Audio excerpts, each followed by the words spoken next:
Voilà, mesdames et messieurs, bonjour. Nous sommes à OR Tambo International Airport, Afrique du Sud, en train d'embarquer pour aller à Durban pour la grande marche qui se tiendra aujourd'hui, 5 avril, à Durban. Mesdames et messieurs, je vous en dis pas plus.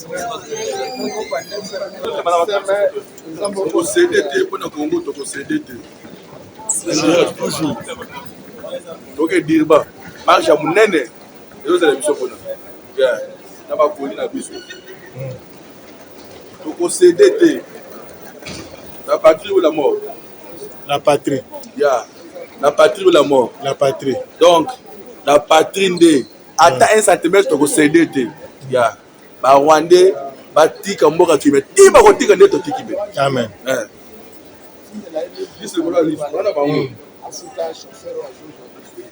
La délégation en place, destination d'Eben King Shaka Airport.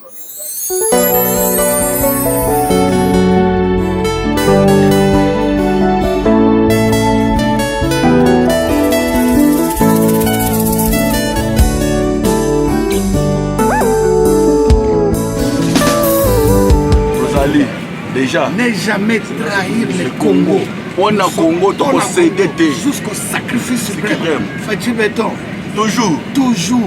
Mabélé. Donc, Durban déjà. Mabélé. Boulongo. Le sang congolais parle. Sacrifice pour la mort cannabis. Jusqu'au sacrifice suprême. Congolo de Djobou. Commandant Nelson Congolo de Djobou. Naïbsa dit que non, le atterrissage forcé dans Durban.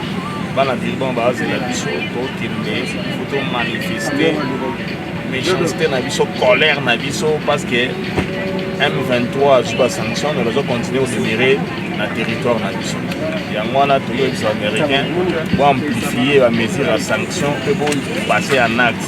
On a posé M23 par la bisoté, on a posé, il y a des Congolais qui vivre en paix et puis librement. Les minéraux na biso eza ya biso. Biso nous gérer yango, biso ne debi bana to négocier na bango. Bango ba ko na marché te ya minéraux na biso na place na biso. Yango to ke ndeko na to beta lo seba ensemble na bana Durban, délégation ya Kwamachu baza déjà, délégation ya Petersburg baza déjà, na délégation ya Djibouti réseau kita avec Yemoko, le grand cordon président Pasteur Thomas, donc équipe ya complète. Check commandant Nelson. Toujours. TV za radio te ino mo bozo mo zona image peut-être ba kasa to la kacha kombi te to la kacha jet on essaie no Thomas Kamwent Mukala leader les bulldozers a foutu les biso tout ba billet donc de toi beto kende Durban marche les mêmes jours et puis to zonga les mêmes jours donc bilenge ezali pour na Congo za na bato balinga Congo bazali exemple o tozo mona pour na ebiki na fluxu za na bato bana mbongo des fois ko lekaye. Mais volonté on a rolinga mboka. Tout le monde on venait pas pasteur Thomas Kamwent Mukala. Moi la mboka. Soso mboka. On rappelle que no Fatibe. Pour le Congo to CDT ingeta on est ensemble. To ebisa bango toujours. Babundisaka étoile bandi ongela te. So bando bundisa étoile ezongela.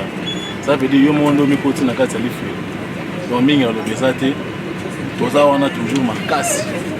Derrière RDC, derrière Congo. C'est là où on a le barrage. On a jaloux tout.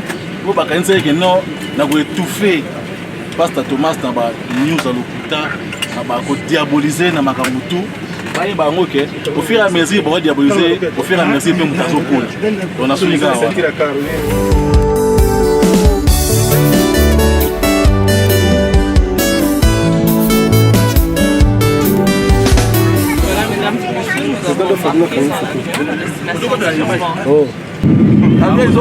tozomata nango bala moko de aigle la RDC mpona mboka kokolikwa kongo tokosede nous sommes les fascistes. Le fascisme est un état d'esprit. Abélé. selon ndenge espace tokosede te toujours bilai toa likolo tomata tokokoma dirba mama na marche kafuma ya marche ezala biso kuna bala mboka tolinga kongo mpona drapeau abele mambe tonyokami tro Thomas Kamwenda ye otala mobimba asteni bana mboka toke na marche mabe nini asali avec RTGA tosteni toujours Léo Donc voilà, mesdames et messieurs, comme annoncé il y a quelques minutes, nous étions à l'aéroport OR Tambo de Johannesburg. Nous avons embarqué, nous sommes dans l'avion à destination de Durban où est organisée une méga marche pour supporter l'accord entre les États-Unis et la République démocratique du Congo. Vous avez vu l'envoyé spécial du président Donald Trump qui s'est entretenu avec le président de la République, son Excellence Félix Antoine Tshisekedi Tshilombo. Et nous sommes en délégation. Et à la tête de la délégation, il y a le pasteur Thomas Kamwenda qui est organisateur de cette marche de la diaspora. Donc j'ai aussi à mes côtés un monsieur qui est avec nous dans la diaspora. Il va se présenter pour vous. Bonjour papa. Oui, bonjour. Moi, mon nom c'est Adolphe Kinumbe et je suis cadre de la Fédération UDPS Afrique du Sud. Ok, il est cadre de la Fédération UDPS Afrique du Sud. Est-ce que vous pouvez nous dire c'est à quelle occasion qu'on entre à la Durban et quelles sont vos impressions? Oui, la raison que nous quittons Johannesburg pour Durban en ce moment-ci, c'est parce que nous avons une marche, une méga marche, disons, un événement que nous allons protester devant l'ambassade, le consulat des États-Unis. Et ce sont tous les Congolais qui sont réunis, résidents en Afrique du Sud sont réunis aujourd'hui à Durban. Nous allons protester contre ce qui se passe dans notre pays. Ce n'est pas une histoire que tout le monde ignore. Alors nous voulons encore une fois pousser au niveau de la communauté internationale pour dire que non, ce qui se passe chez nous, que cela suffise. C'est pour cela que non, nous sommes décidés de laisser tout et de prendre tous ces risques, parce que ceux qui sont morts chez nous et puis ceux qui continuent à mourir chez nous, nous ne sommes pas plus importants que eux. Nous n'avons même pas un chromosome de plus que eux pour dire que non, Maramouane et Talibango, non. C'est pour cela que nous sommes décidés et pour faire voir encore à nos compatriotes que non, voilà, nous sommes ensemble avec eux. Un mot par rapport à cet accord? Nous sommes d'accord avec cet accord parce que c'est salutaire d'ailleurs, parce que le but d'abord des guerres qui se sont succédées chez nous, c'est la guerre des minéraux. Et maintenant avec cet accord, ça va mettre fin à cette guerre pour que le Congo aussi puisse aussi en bénéficier. Surtout que non, nous, les Congolais, nous voulons la paix. Merci beaucoup.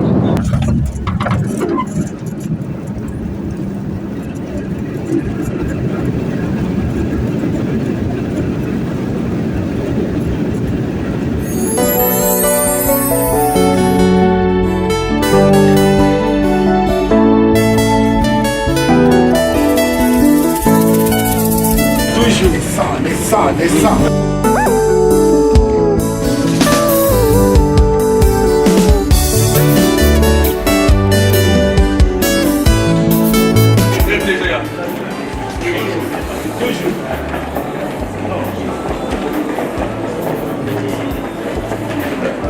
En délégation, donc comme les gens disent pas, on a dit pas. Bah, pour leur aboyer, on a comment on a tout ça.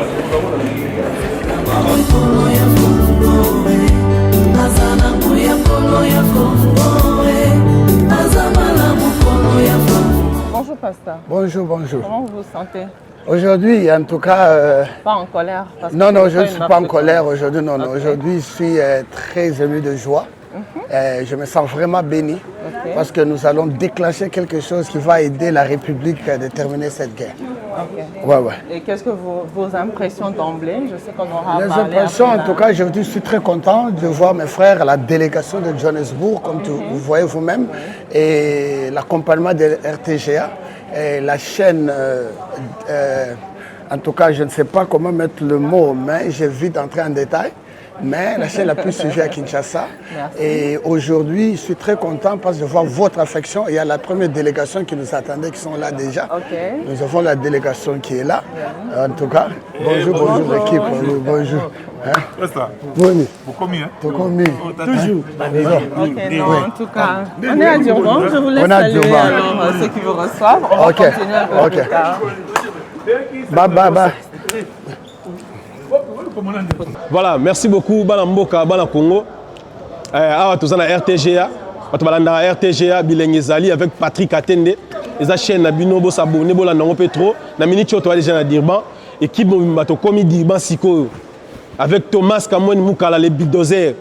Donc tozawa biso tant que ba congolais, lokola ba militaire rwandais no ba libérer mboka na biso te. Biso pe to CDT, to sala ba marche tim kolo ata rwandais moko te. Tout les soldats morota osana mabila mboka na biso. Alors to tika te ndenge za boya par lelo. De l'autre ça la marche, to na ambassade des États-Unis pour on tira la pression na ambassade des États-Unis et sous kapera wala te to ke sous Cape Town. To ke Cape Town ba congolais nyonso ya Cape Town bana Durban na minute wala Durbezo yinda to kuta na place na biso ya rendez-vous match za mystique. Alors to CDT, on est là toujours pour le drapeau to CDT. Les drapeaux mo béni terre sacrée. Talaka ba américain bazoya pour investir plus de 400 milliards de dollars investir dans mboka la biso doni congolais sur place aux alliés CP là un pays béni bilingue na bilingue toujours continuité à bilingue. Merci beaucoup, on est ensemble, c'est votre frère Patrick Atende Ingeta. Kagame mutu mubaya aliwate sawa kongomani wote. Kagame mutu mubaya aliwate sawa kongomani wote. Mwambie Kagame mutu mubaya aliwate sawa kongomani wote. Mwambie Kagame saa inaenea, mwambie nananga saa inaenea. Kagame mutu mubaya aliwate sawa na nchi wa Kongo. Mungu atubariki na tutapigania nchi yetu hadi mwisho. Kongo oye! Kongo oye! Kongo oye! Bonjour. Comment vous allez, Mère Centrale? Oui, très bien. Comment ça a été le voyage? Le voyage très bien. Nous venons à peine d'arriver de Jobourg. Le vol était très bon, on a bien mangé. Là, on est prêt maintenant. Ouais. Et maintenant, le message fort. En tout cas, le message fort, nous venons ici pour soutenir notre pays, soutenir le contrat minier entre la RDC et les États-Unis pour demander au gouvernement Trump d'accélérer ce contrat. Nous sommes vraiment pour ce contrat minier qui va aider le pays économiquement et ainsi que terminer la guerre à l'est de notre pays. Et nous voyons que les Congolais sont réunis et nous sommes en train d'attendre d'autres équipes qui arrivent. Et maintenant, je vois avec les photos. Ouais, c'est deux photos ici. Cyril Ramaphosa et le président Félix Tshisekedi et Madame Thérèse. Madame Thérèse est une inspiration, c'est pourquoi on a pris cette dame. Elle est vraiment une inspiration, elle fait un bon travail. Pour le chef de l'État, nous savons qu'elle reçoit les instructions du chef de l'État. Elle se bat vraiment. Mais maîtresse, félicitations à notre madame, toutes les femmes congolaises. C'est une femme qui a donné la fierté aux femmes congolaises. Elle fait un bon travail, c'est pourquoi on voulait l'honorer. Certainement, c'est à cause de la vision du chef de l'État, l'aigle. Le chef a vu cette dame. Beaucoup de gens ne lui ont pas donné la chance. Beaucoup de gens ont parlé de bêtises. Mais nous avons vite compris que le chef de l'État a une vision d'aigle, comme nous-mêmes nous sommes les aigles. Félicitations Madame Wagner pour le bon travail que vous faites. Vous avez le soutien de la diaspora congolaise en Afrique du Sud. Nous sommes derrière vous, nous vous soutenons. Continuez à faire ces grands combats, certainement avec la vision du chef de l'État Fachi Beton. Merci beaucoup, je laisse Merci. à ma coche. Alors, pasteur, récemment, on a interviewé madame qui était venue dans le cadre du renforcement des relations bilatérales entre l'Afrique du Sud et la République démocratique du Congo. Oui, qu'est-ce que vous pensez de ces relations? Et aussi, on voudrait savoir, qu'est-ce que vous pensez de ces accords que nous sommes venus d'ailleurs soutenir en marchant vers l'ambassade des États-Unis? En tout cas, certainement, premièrement, la relation avec l'Afrique du Sud, elle est tellement bonne. C'est pourquoi vous voyez, à chaque fois nous demandons des marches. Le gouvernement sud-africain nous accorde. Même des jours qui ne sont pas ouvrables, comme aujourd'hui, c'est samedi. On nous permet de faire l'Afrique du Sud derrière nous. Nous disons merci vraiment à Cyril Ramaphosa, au gouvernement sud-africain. Ils nous ont soutenus avec notre marche de l'Union européenne. On a fait notre marche à l'ambassade du Rwanda. On a fait maintenant, aujourd'hui, nous serons au consulat général. Nous sommes à Durban. Alors nous disons merci. Nos relations avec l'Afrique du Sud, comme vous voyez, nous avons de belles relations. C'est pourquoi nous avons lancé le message. Ici en Afrique du Sud, partout dans la diaspora, on a des jeunes qui sont prêts à entrer dans l'armée et soutenir notre peuple, notre armée. Donc le recrutement, nous sommes venus à Durban aujourd'hui, nous allons sensibiliser les jeunes de Durban. On va maintenant, après Durban, nous allons faire Cape Town. On va sensibiliser les jeunes de Cape Town, Mpumalanga, Johannesburg, Pretoria. Notre vision, c'est avoir 30 000 soldats entraînés, formés ici en Afrique du Sud qui vont descendre au pays. Ça se comprend, ça sera juste pour sécuriser le pays, les frontières et aussi la sécurité de la RDC. Mais est-ce que vous ne pouvez pas prédire, ou nous ne pouvons pas prédire avec ces accords, que déjà la guerre touche à sa fin? Vous aurez d'autres marches à organiser ou ça sera juste dans le sens de sensibiliser le Non, non, nous, le marche, donc nous sommes là pour nous battre pour notre pays, dans la diaspora. La guerre ou pas la guerre termine dans 30 jours, je vous ai dit. Ça dit déjà que c'est avec ce contrat, c'est fini. C'est pourquoi nous sommes venus aujourd'hui soutenir cette vision du chef de l'État, le contrat minier Congo-RDC. On ne vend pas nos mines.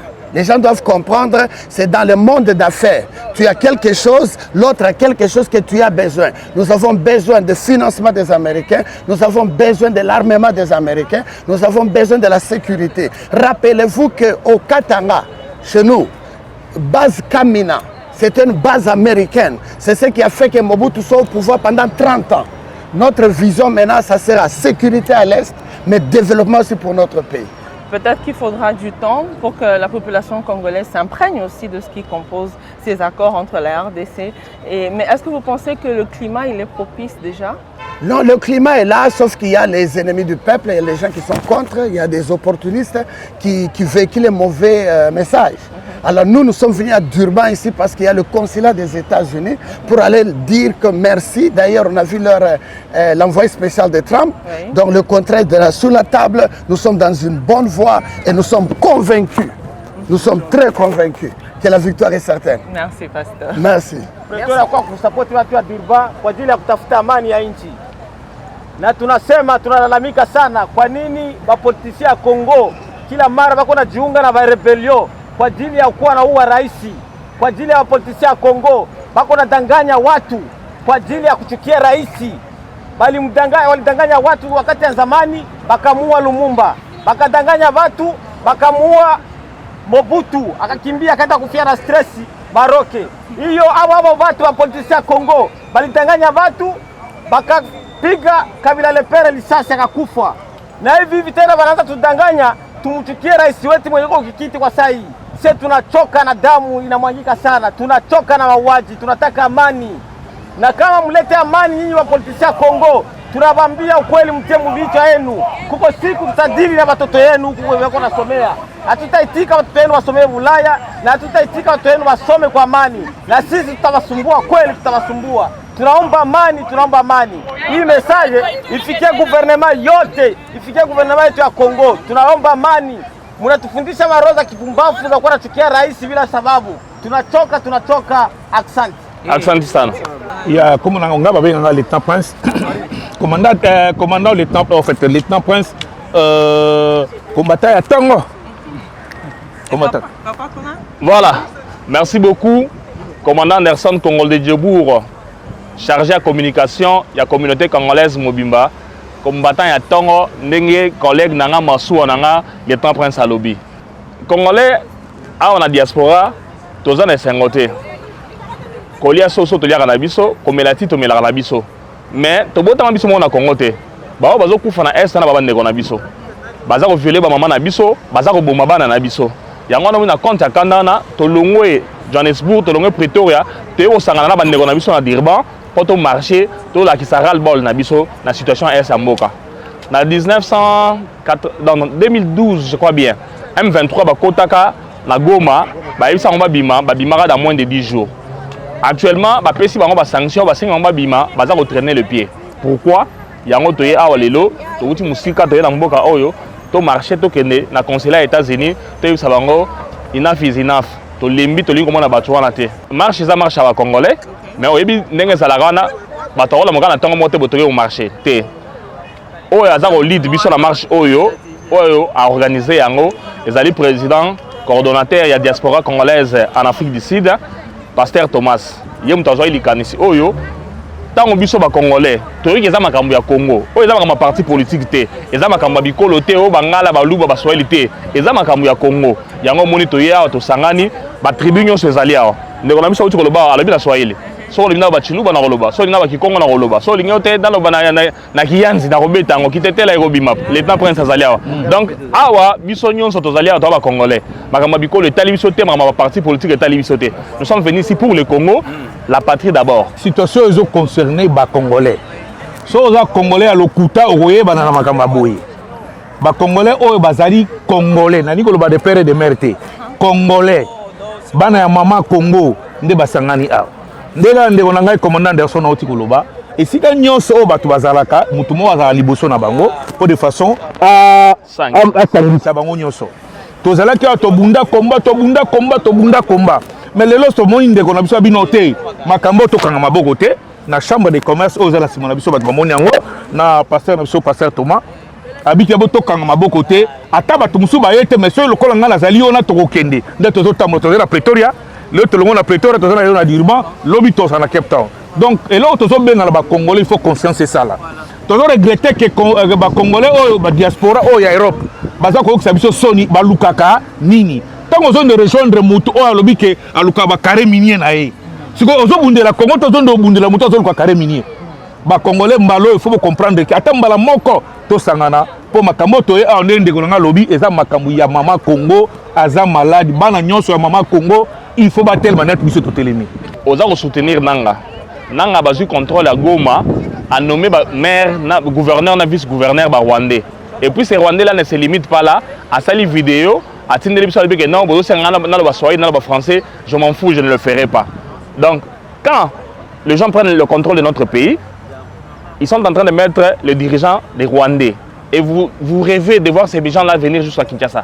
Donc au moment où Congolais ozo comprendre ma soloté c'est que aza roloka mboka na biso ba dirigeants ils sont ba congolais na makambo etali bakor les gens ne comprennent pas très bien les lots sont ba minéraux ba rwandais ba siéger mboka na biso bazo occuper partie monene ya est kuna baza exploiter ba minéraux wana eza ko kende na bénéfice ya congolais té par contre ceux qui ont signé l'accord ya malamu na ba américain d'abord ils viennent pour la paix faire la paix et puis ensuite le contrat va se signer accord gagnant-gagnant. Bango bazui biso pe dozui. Na on peut ça exemple moko très facile. Lelo oyo soki baye basali industrie soit de fabrication mituka. Ils vont employer 2000 personnes. Tant qu'on employer 2000 personnes wana au moins na banque na bango moko ye le bino batonde bandu employer bango ngala ba pesa crédit. Banque ye.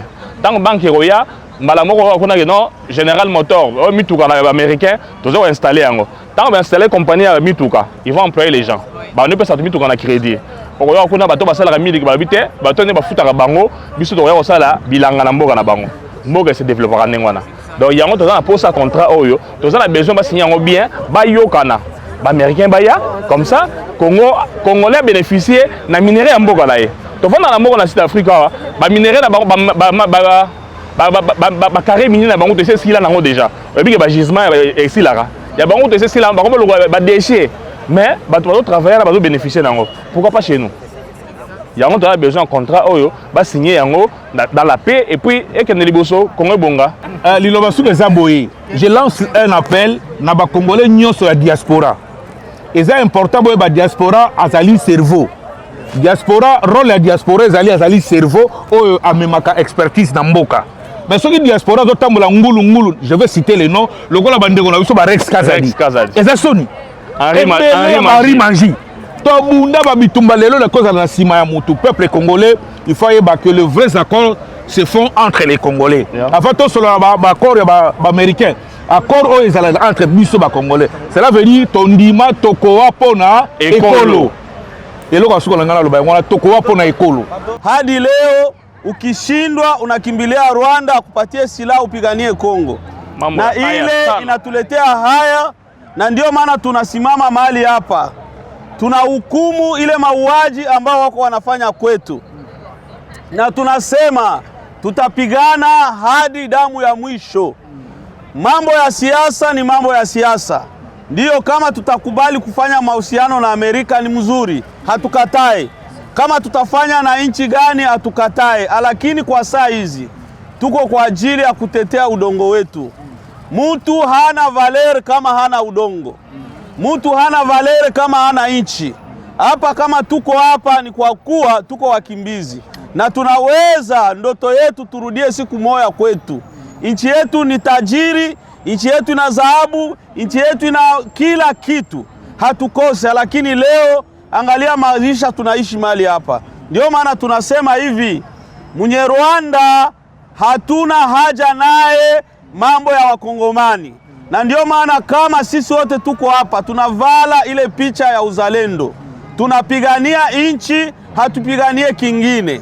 Na kuna nyimbo moja tutaendelea kuimba. Kagame, wewe umetesa wakongomani sasa. Inafika mwisho. Kagame mtu mubaya aliwatesa wakongomani wote. Kagame mtu mubaya aliwatesa wakongomani wote. Mwambie Kagame saa inaenea, mwambie Nananga saa inaenea. Kagame mtu mubaya aliwatesa wananchi wa Kongo. Mungu atubariki na tutapigania nchi yetu hadi mwisho. Kongo oye! Kongo oye! Kongo oye! Tout le monde est bon sur mon marche à soutenir du Tunga de tout le Congo, Didikala, Moutinyango Chikola, Kudintomboji, Kakame, ni Rwanda, pays Wend. Mouikala, mou complicité, ni ba Congolais, ba mauvaise qualité, mou di bantu, mou di bananga, mou di babusim, mou di ba bana ni Wilingoma. Ni ba Congolais bons, ba mauvaise qualité, ba di bikala, ba kadi adhéré mou parti wananga, parti criminel, qui ba tout balo mo abe bo ku marché, mo Afrique du Sud précisément, KwaZulu Natal, mou Durban, bo ku yeku consulat wa ambassade wa Amérique, bo ku leje boani, trop c'est trop, toi kengi bikola, toi fubikola, ba mama violé, ba bana Lufu en tout cas bois minéré yetu na tout mois be ou bois ku tout marché batang la ko ambassade wa Amérique bois ku mwambile ni nenu bantu bons Union européenne ba de soutenir Rwanda kakam bois à loi semer morts à semer trouble mu sur toi Congo bois ni minéré yetu tetu toi bengi tetu ba congolais toi bengi toi mini bia kumbani tout de baswa tout soutenir accord où le président Fumwadi Tunga Antoine Félix Tshisekedi Tshilombo nous signé ni Amérique boani twenza échange wa minéraux coupé c'est dit talala tout ba congolais tout soutenir initiative tout bit tabako boani dit talala du bwele musuko to Congo bana ba mwena Congo baenza midimu ba vivre mudi bantu bikana mudi Tunga diabo quand on va vivre mudi Tunga de tout être benze bu mudi Tunga de kwa ben batushibeya midi matin batushibeya bashibeya bana bashibeya bakaji bashibeya baluma bapiye bintu lelo bikese bilina bana ba Congo badi bapiye kuji nanga ni BNM 23 bayanabi mu Rwanda machine banyen nzubu banyen bon libération nanga mulo kutibéré tout peuple congolais ou de kuchine parce que badi bashibeya butu ni muna ku Bukavu bashibeya Goma bashibeye ba Congolais kudinanga ni busim ni kakame kupeyo swa M23 nangu tulibima na kudutwa mani wewe nanga uri Congolais mumuri mwite ba wakushibeye ushiwe ba Congolais mane ni batubamba kwetu ni watu la mwela nafa kumwela wewe muri mwatu ila bana ba Congolais mbo bambu ile chingoma même chingoma kichi chikushibeye kabidi wewe nanga kichi shibeye kabidi busim kichi shibeye ba très bons badji baka jadere mu parti wananga baka jadere mu M23 yokala bamaye bwani watu le chingoma watu le mwele na falu mwele chingoma chunu bambu ile ba Congolais kichi anu shibeye kabidi nenu kabidi mashanu mkachumba kuwekesha yokala ndiyenu ni aweka kibwa katru mwabeu tutu marché mwabeu batangi na kwa ambassade wa Amerique bwa kufila memo yetu kuji ambassade wa Amerique bwa kwenoni te tu ba Congolais tu bita ba accord entre Congo et Amérique accord wa minéraux c'est-à-dire échange tu bita ba tu file minéraux mais tu anga tapé pe kutu nende dijinga parce que monde mo pe pays ni kala développé peuple congolais ni kala mpe peuple congolais ni kala bien sécurisé tu ba ka tout le mois be au marché tu ambile bon ba Congolais pas traître ba di ba ka adhérer moi M23 bani il est temps wa nous ngaja conscience wen wa ingan anu juger bani nous ba sumule njile mubi al kilai tu ba ka di tongre tout bon ensemble fumo ari tunga mubi kila table ronde mubi kila gouvernement d'union nationale mubi kila bantu bons loi yi nous fila idée yenu pour nous fumo ari tunga wan penda bons kala yini wa tu faire avancer pays wetu quand on ba kushala ngo tu vi tu esoko di wanda begi wa kuyeka ja terre wa kuenza du to de dikala mu mois de misarios tout fait l'exemple au musée wa kala comme libérateur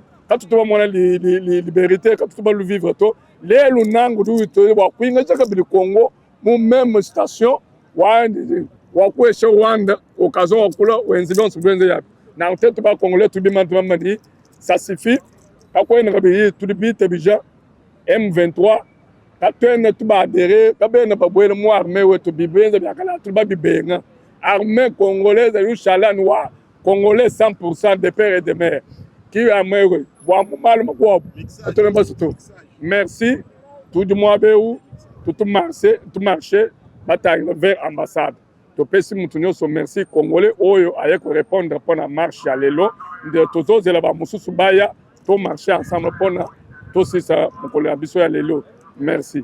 Na ngina adresser message na ngai et pas Paul Kagame na batu na ye nyonso ba infiltré nyonso ba na Congo.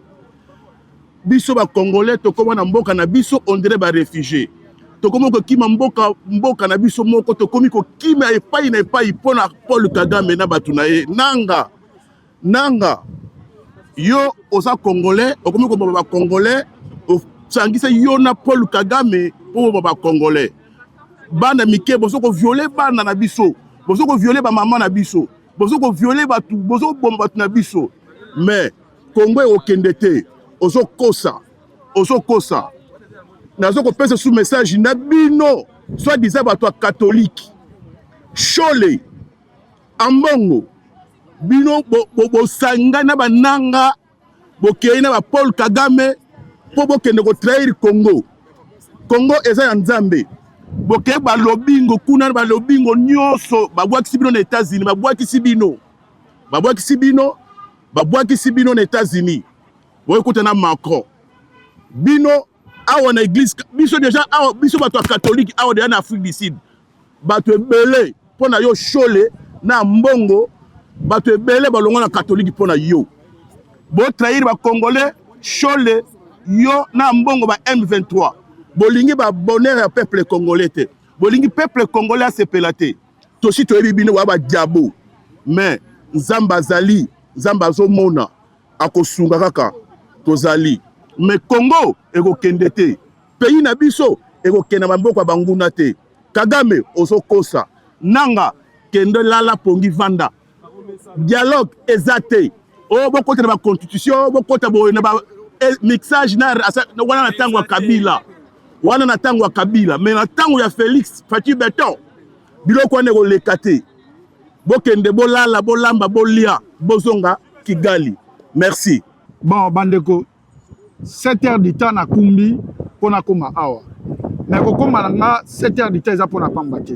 Na ye pona événement mo wa munene makasi pona mboka na biso Congo.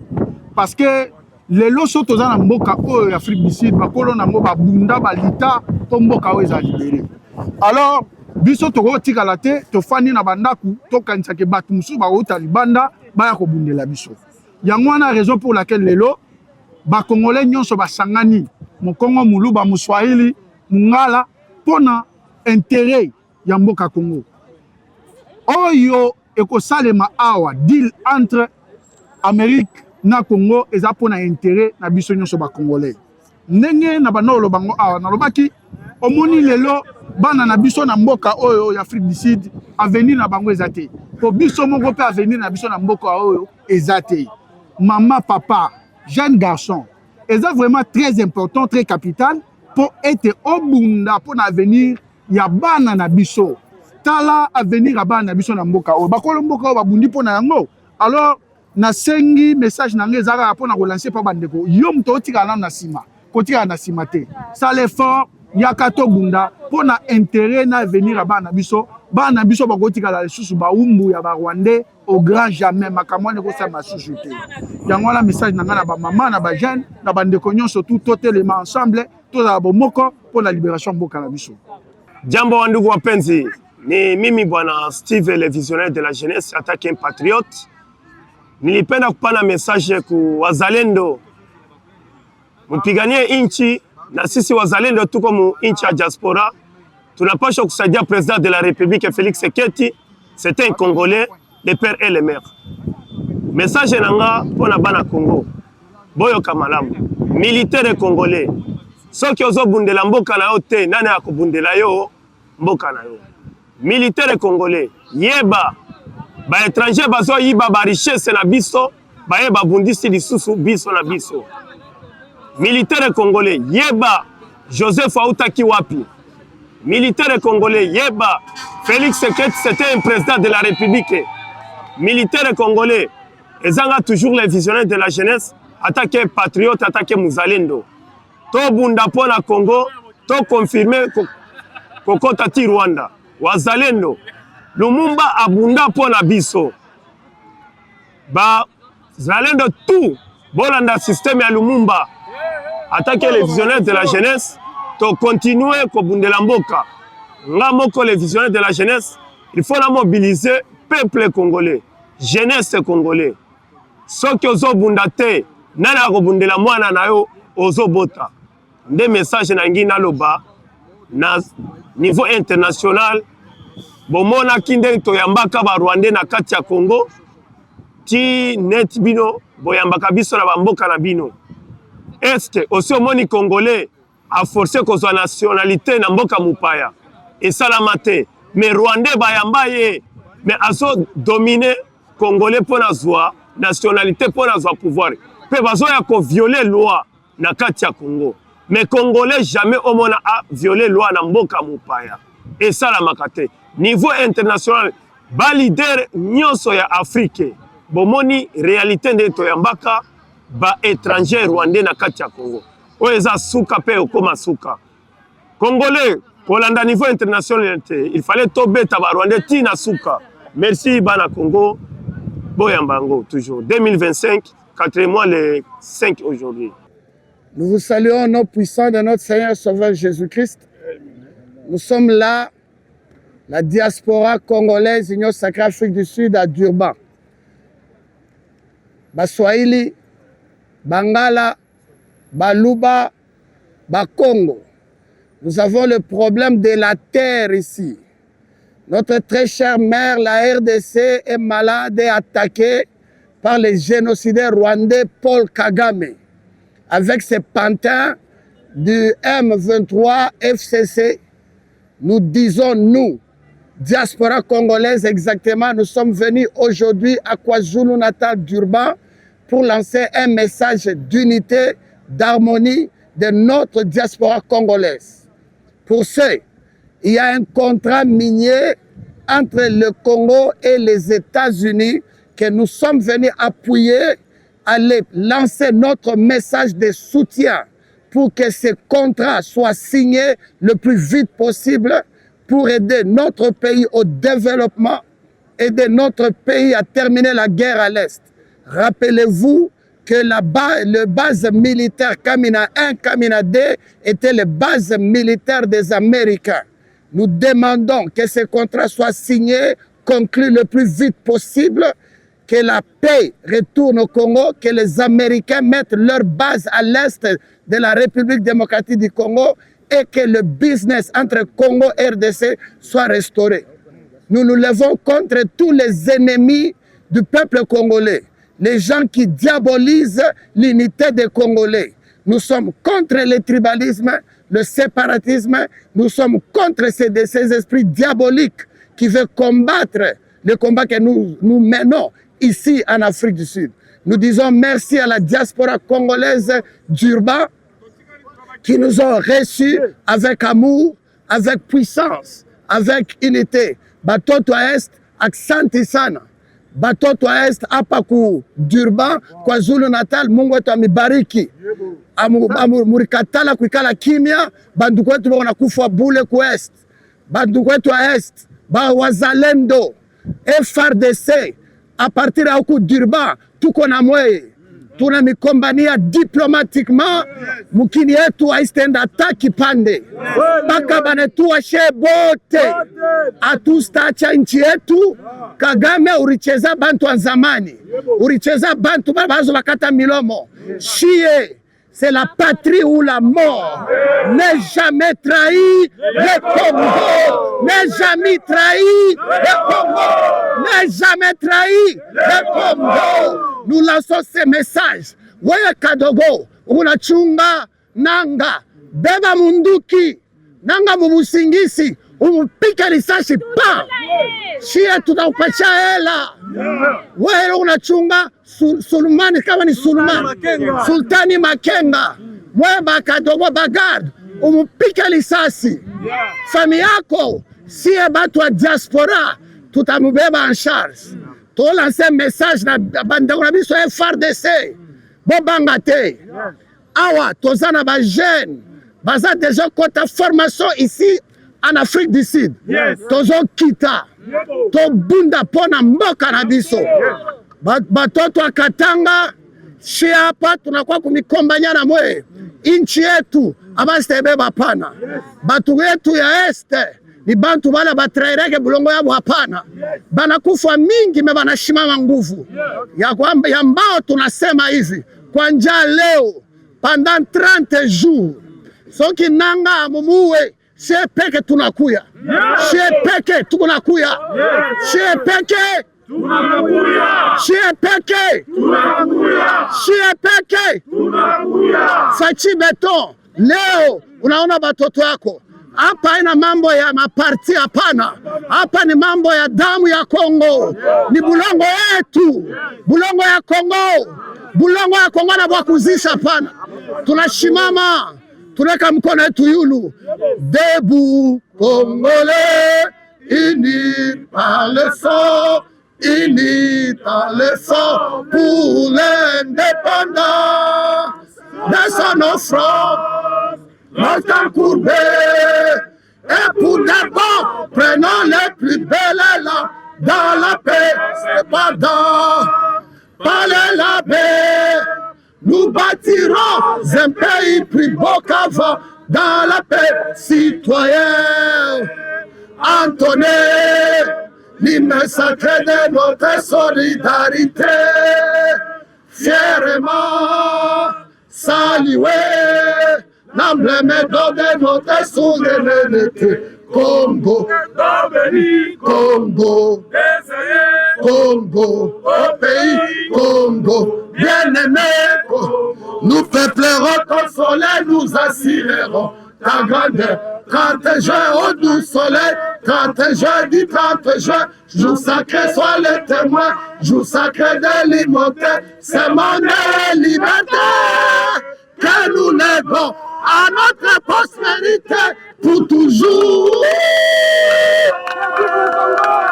Vive le Congo! Vive le Congo! Vive le Congo. Zamba Pimela Bomengo. Zamba Pimela Bomengo. Tokoloba na monoko. Tokobeta na masasi. Tokoloba na monoko. Tokobeta na masasi. Banani Zamba Pimela Bambele. Barwande Zamba Pimela Mabengo. Banani Zamba Pimela Bambele. Barwande Zamba Pimela Bomengo. Tokoloba na monoko.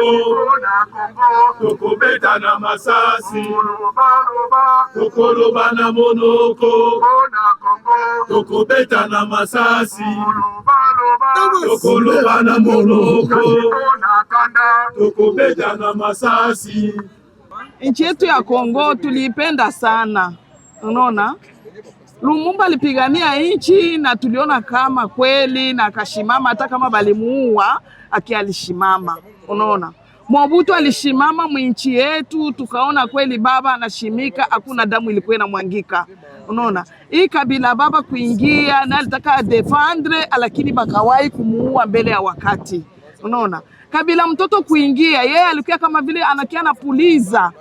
Angalie gisi atenda na kamata batu, angalie memoire ya bakongomani iko aye. Unaona? Njo alikuwa kama vile kuwa na polisi unakamata maminere yote kisha akatoka. Ile kutoka kwake kumbe anaenda kuvuka Rwanda ajiunganishe na batu ya Rwanda. Unaona? Goma baliingia, Goma banakufa sana. Bakikutana bagarso hata 10, 13 fasi moya bana batire bote. Munyarwanda hana huruma hata mara moja, hana huruma. Batu wanalia sana, mnasema njoo amani. Nanga alisema banaleta amani, niko na mafoto yote. Unaona, Nanga alisema banaleta amani. Bakabashangilia sema mnatuletea amani, tunafurahi sana. Mnatuletea amani, kumbe mnakia kutuletea ya kuua watu sana, kumwanga damu, kuviole. Unaona, inakuwa kama vile ni buchungu sana. Batu ya Bukavu nabo bakalia, unakutana ukienda pale Kubralima watu banakufa sana. Ukienda pale Kansayo chambre ine inayala maiti, banasema banataka bamalize bagarso na papa bote, ba mama njo babakie. Unaona, Munyarwanda ana huruma hata moya. Balikuwa banishanyanganya bagarso ba Bukavu wote mafone, bale bagarso ba Bukavu bakasema tutakania, bakakamata Munyarwanda mwa bakamuua. Vile balimuua bakapita banaona hapa sasa jo balikuya bakakutana bagarso 7 bote balitire bote bakakufa.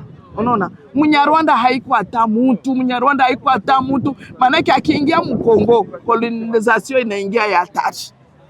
Koloni inaingia ya hatari sana Mkongo, na si hatutaki Munyarwanda shimame. Tunatoka amani Mkongo yetu, leo hapa tuko tunasufriri hapa South Africa, ni kusufriri tuko tunasufriri. Renti tunalipa mingi sana. Tunaishi maisha ya taabu. Si wengine hatuna hata makazi. Ukichuruza kazi pale tayari unakutana mwa kwa polisi na kienda beba kila kitu. Unaona? Tunasema tutarudi yaka kule ni kwetu. Sasa tusikie tena kule kwetu amani hakuna. Tunakutana hatuna peace. Hatuna amani.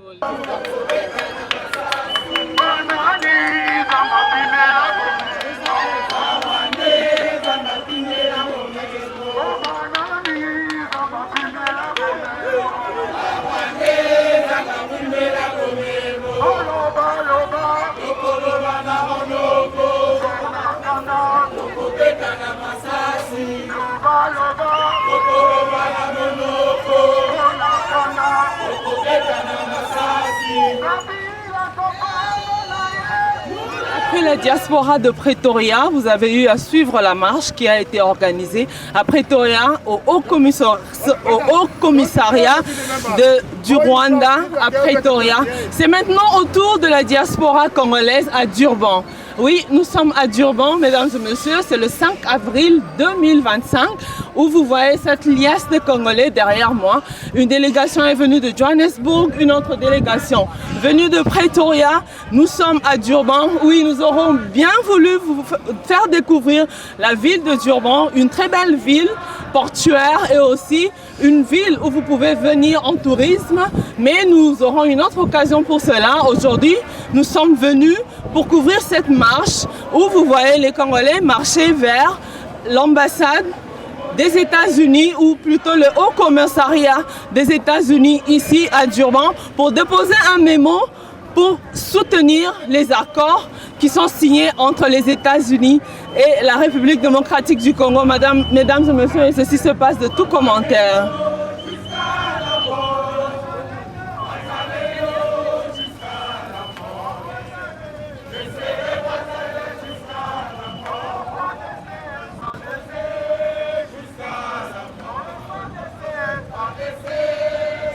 Voilà donc, mesdames et messieurs, aujourd'hui, samedi 5 avril, la ville de Durban vibre au son des Congolais qui disent qu'ils veulent finalement que ça s'arrête, la guerre à l'Est, mais surtout ils sont là pour dire oui aux accords qui sont signés ou seront signés. Je pense que seront signés parce que quand Boulos dit que les Congolais sont ses partenaires, je pense que ce n'est plus à débattre, que c'est un fait accompli. Alors, mesdames et messieurs, les Congolais disent oui à cet accord parce qu'ils savent que c'est pour le bien des Congolais. C'est comme ça qu'on est en train d'aller déposer un mémo à l'ambassade ou au commissariat des États-Unis ici à Durban pour dire que nous soutenons et nous voulons que ça aille même à la hâte parce que la peine, il s'en est de trop. Les Congolais sont trop morts. Ils veulent finalement bénéficier de leur sous-sol eux-mêmes et vivre finalement en paix dans toute et sur toute l'étendue de la RDC. Mbote maman. Mbote. Comment on a mange? Pression na ezali. Pression na ezali.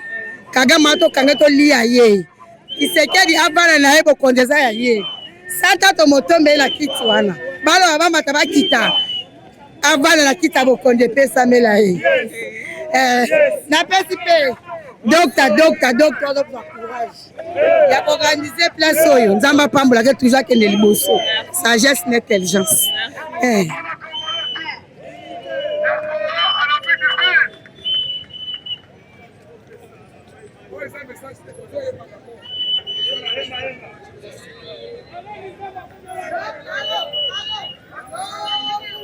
Le Congo pour les Congolais. La vie pour les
Voilà, mesdames et messieurs, nous sommes arrivés à l'immeuble qui abrite le Haut Commissariat des Nations Unies à Durban. Les Congolais sont arrivés, scandant des chants.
Nani